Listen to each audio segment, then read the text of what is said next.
Hi, I'm VGRetro. Do I need to say anything else?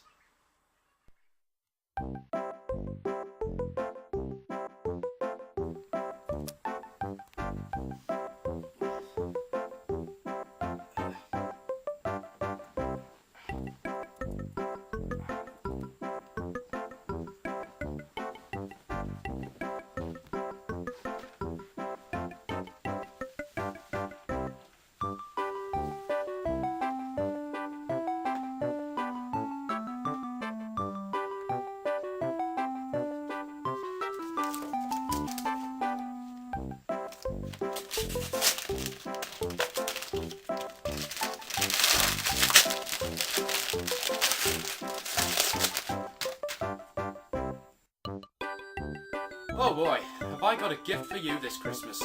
Now, this time I'm not just bringing you one of my favourites.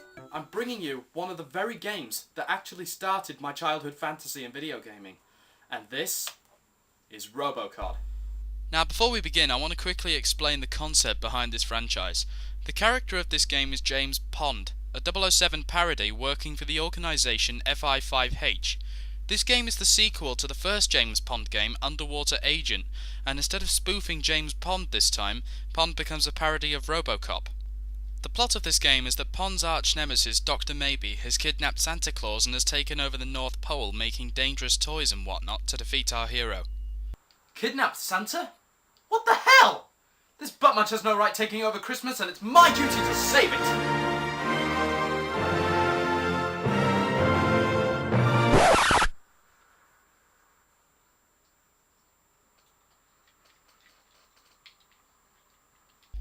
Now, as soon as the game begins, we find ourselves outside the North Pole toy factory.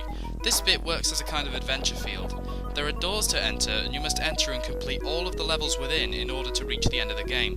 The levels consist of factories developing different kinds of toys, so there are teddy levels, game levels, Christmas levels, bath levels, art and music levels, and much more, so there is some level variety.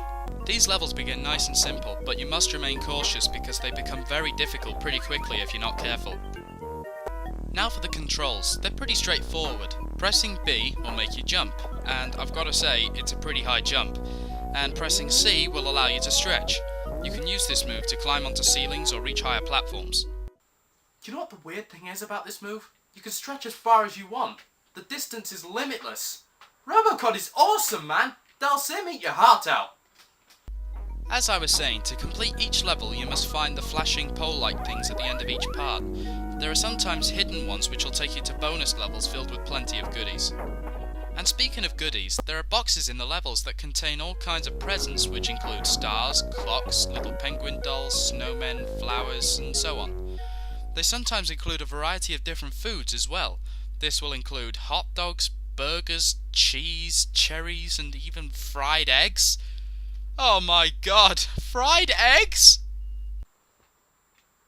I can't get over that. Fried eggs in a parcel. That's just ridiculous. I mean, I for one don't want to have to wake up on Christmas morning and find that I've got a fried egg or a block of cheese wrapped up in a parcel as a Christmas present. That's just stupid. But there are bigger boxes to find, and these sometimes contain vehicles which will assist you as tools of transport. These vehicles include a plane, a car, and a bathtub. Yeah, you can travel around in a bathtub. It's weird, but...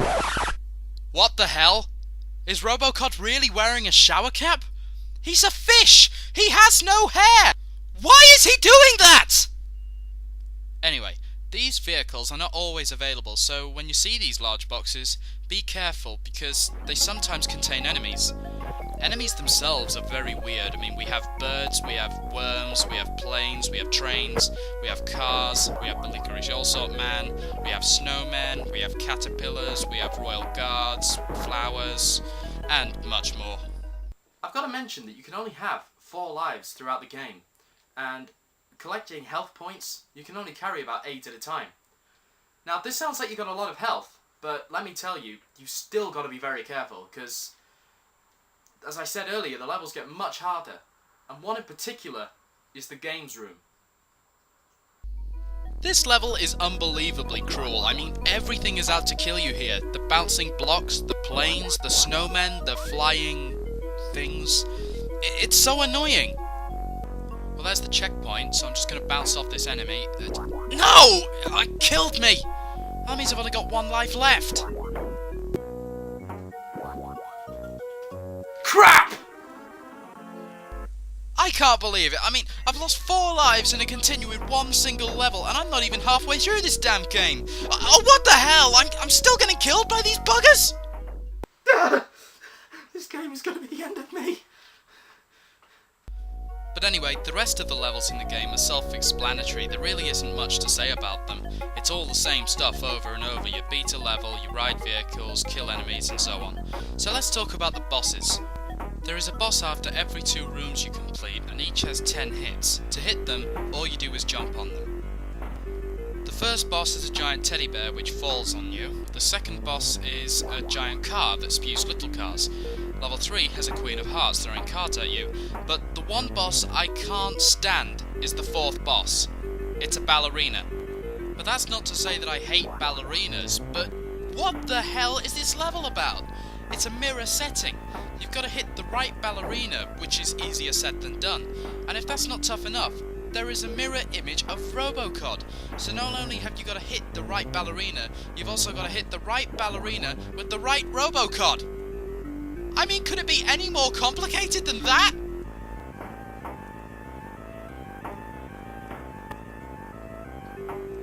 But finally, after beating the ballerina, you've only got one more level to go.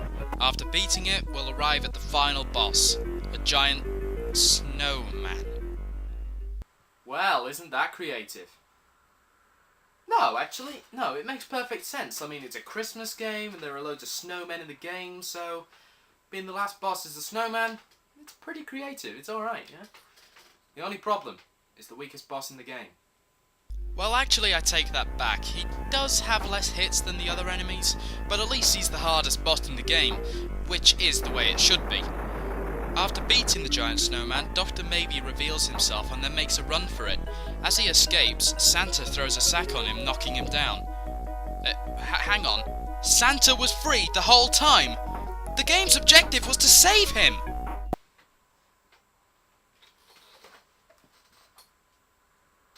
Oh, it was the toy factories that were in jeopardy, not Santa. My bad. Well, that's it. Robocod joins Santa on his sleigh and they both ride off. It's a simple ending, but it's okay.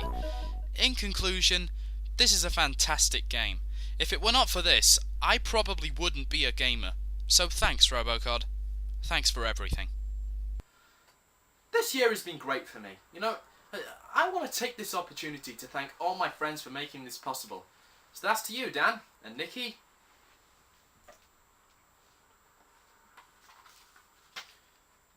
Junior, Logan, Gabrielle, and Will. Yeah.